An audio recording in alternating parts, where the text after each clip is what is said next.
¿Qué tal, queridos amigos? Bienvenidos a Genesaret Internacional a través de nuestra plataforma de YouTube, Arnoldo Linares y Genesaret TV. Hoy dando continuidad a nuestra serie Conceptos. Y en este momento vamos a hablar acerca de el bautismo es. Quizás pueda sonar los temas bien doctrinales, pero la idea es de develar no algunos secretos, porque ya todo está dicho, pero sí en verdad poner al día lo que son los conceptos teológicos que muchas veces son olvidados, borrados o tocados superficialmente.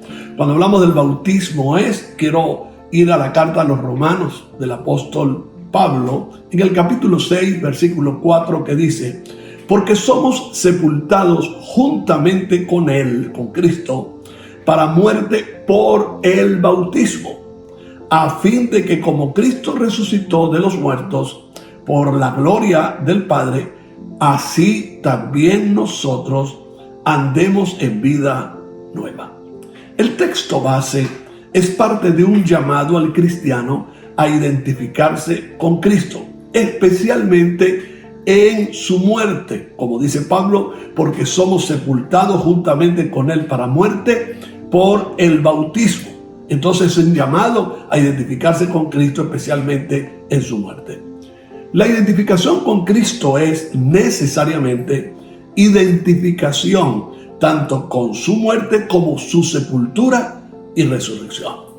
De modo que el cristiano participa, escuche bien esto, el cristiano participa del destino de Cristo, atención aquí, desde que el Espíritu lo ha sumergido en Él. Y voy a hacer como la muestra de cuando bautizamos a la gente en agua. Se mete sumergido en Cristo. Este proceso invisible es llamado por el apóstol Pablo bautismo del Espíritu. Se llama bautismo del Espíritu, no bautismo con el Espíritu. El bautismo del Espíritu, sumergidos en Cristo, en su muerte y en su resurrección, es el proceso que se da invisiblemente en la justificación, el momento de la justificación, cuando el Espíritu, repito, invisiblemente sumerge al creyente en Cristo, lo sumerge en Él. Y esta realidad consiste en el bautismo que el Espíritu hace, escucha otra vez, se lo repito, con todos los creyentes en Cristo Jesús. Por eso Pablo nos dice en la primera carta a los Corintios, en referencia a esto, capítulo 12, versículo 13, dice: porque por un solo Espíritu fuimos bautizados todos, ¿ok? Y voy a leer el texto completo. Porque por un solo Espíritu fuimos todos bautizados en un cuerpo, el cuerpo de Cristo, sean judíos o griegos, sean esclavos o libres, y a todos se nos dio a beber de un mismo Espíritu. Todo aquel que cree en Cristo, al instante el Espíritu Santo lo sumerge, ¿ok?, dentro del cuerpo de Cristo, identificándose con su muerte y su resurrección, y a eso se le llama bautismo del Espíritu en todos aquellos que han creído en Cristo. Entendido lo anterior, podemos decir entonces que el bautismo es una forma de morir para seguir viviendo. Cristo dice en el texto, o Pablo dice en el texto que hemos leído como el texto base, dice: somos sepultados, es decir, muertos, sepultados juntamente con Él para muerte por el bautismo. Es decir, que morimos juntamente con Cristo en la cruz. A lo mejor no tengamos una realidad palpable de esto, pero recuerden, el justo por su fe vivirá. Y todo esto se da por la fe. Entonces, en el momento que Cristo está muriendo por la humanidad, está muriendo también por el creyente, el que cree en Él. Y nosotros morimos juntamente con Cristo en la cruz. De modo que el Calvario no fue solo un lugar de nuestra sustitución. Cristo sustituyéndonos a nosotros, porque la condenatoria era para todo el mundo o para nosotros. como dice Isaías, el castigo de nuestra paz fue sobre él. Se habla de la sustitución. En vez de llevar en la cruz del Calvario la maldición del pecado, Cristo nos sustituye y él toma nuestro lugar, y la intranquilidad, la desesperanza, la violencia y la prisión debido a nuestra condena fue sustituida por Cristo. Cristo toma nuestro lugar. Pero no solamente el lugar de la cruz fue para nuestra sustitución, sino también para nuestra muerte. De modo que allí también estamos muriendo todos aquellos que hemos creído en Cristo. Romanos 6:6 está en el contexto del texto base, dice: sabiendo esto, entendiendo esto, que vuestro viejo hombre fue crucificado juntamente con él, para que el cuerpo del pecado sea destruido, a fin de que no sirvamos más al pecado.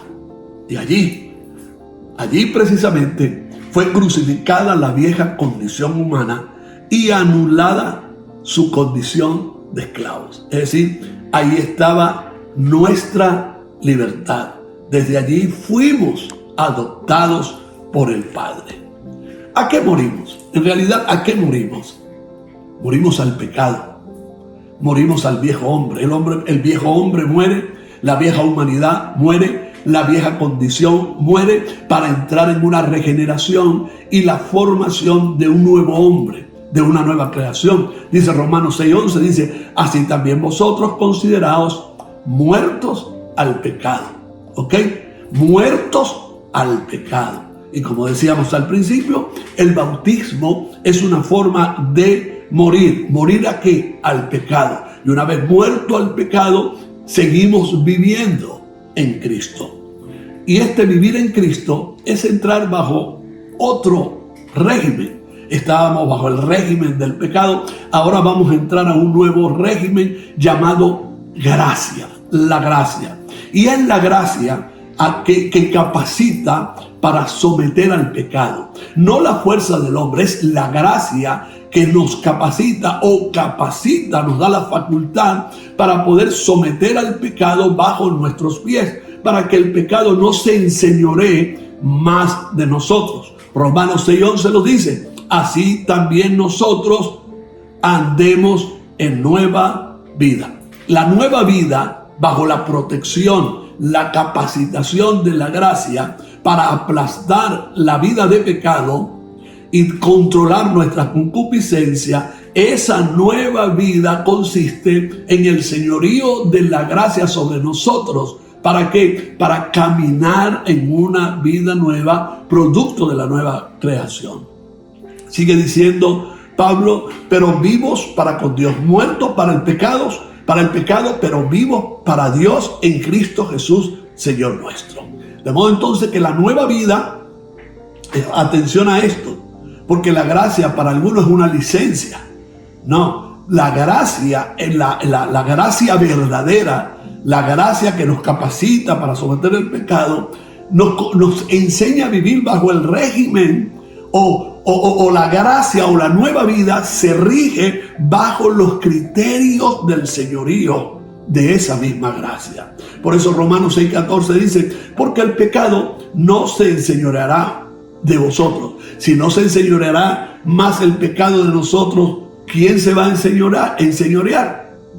Entonces, sino bajo la gracia. Es decir, no estamos bajo la ley, dice Pablo, estamos bajo la gracia, de modo que el señorío es de la gracia sobre nosotros. Y le repito, nos da la capacidad, la facultad de poder luchar, lidiar contra el pecado, contra la tentación y vencerlo. ¿Ok? Para los que piensan en que la gracia sustituyó a la ley para darnos a nosotros un libertinaje, quiero decirles que la gracia es exigente. La gracia no viene a nosotros para vivir un libertinaje de vida, valga la redundancia. La gracia tiene su exigencia bajo el nuevo régimen que nos tiene y su señorío sobre nuestra vida. Entonces, la gracia tiene sus exigencias. Entonces, dice Romanos 6:13, en esas exigencias de la gracia: presentaos vosotros mismos a Dios como vivos de entre los muertos y vuestros miembros a Dios como instrumentos de justicia. Aquí está claro que estar bajo la gracia no es para hacer lo que nos da la gana con nuestras vidas. No, la exigencia de la gracia es primero que nos presentemos delante de Dios, ya no muertos por el pecado, sino vivos para, valga la redundancia, para vivir para Dios. Y aparte de eso, que nuestros miembros que antes servían al mal, al pecado, a la inmoralidad, sirvamos a Dios como instrumento de justicia. Es decir, debe estar a disposición, la nueva vida debe estar a disposición de Dios como instrumento del bien. Y voy a concluir con esto que nos enseña y hace un comentario el teólogo Samuel Pérez Millós, hablando acerca de la identificación con la muerte de Cristo en el bautismo. Dice: la identificación con la muerte de Cristo es la forma como Dios trata el problema de las tres cadenas de esclavitud que retienen al hombre a causa del pecado heredado. ¿Ok? El yo es tratado en el poder de la muerte de Cristo, de modo que, como Pablo dice, con Cristo estoy juntamente crucificado y ya no vivo yo, mas vive Cristo en mí. De modo que el primer tratamiento que le da a esas tres formas de ver la esclavitud es la esclavitud del yo y el yo derrotado por la gracia del Señor. En segundo lugar, o de la misma forma, ocurre con la cadena de la carne, expresión visible de la manifestación pecaminosa propia del pecado. Gálatas 5:24 dice: pero los que son de Cristo, y esto tiene que ver con la identificación, los que somos de Cristo nos identificamos con Cristo en su muerte y en su resurrección a través del bautismo del Espíritu. Pero los que son de Cristo han crucificado la carne con sus pasiones y deseos. De modo que nuestros deseos sirven a Dios, sirven al Señor. Y tercero, así también con la cadena esclavizante del mundo, ya que lejos esté de mí gloriarme, sino en la cruz de nuestro Señor Jesucristo, por quien el mundo me es crucificado a mí y yo al mundo. Extraordinaria esta conclusión de esas tres cadenas de esclavitud que antes nos retenía a causa del pecado, pero que ahora, a través del bautismo del Espíritu, hemos sido libres de la esclavitud del yo. Hemos sido libres de la esclavitud de la muerte y hemos sido libres por la gracia de Jesucristo de la esclavitud del sistema humano, del sistema infernal, del sistema del mundo. Así que guardémonos en el Señor, apelemos a este bautismo que nos va a traer una conciencia santificadora de justicia y de bien. Que Dios le bendiga. Será hasta una próxima oportunidad.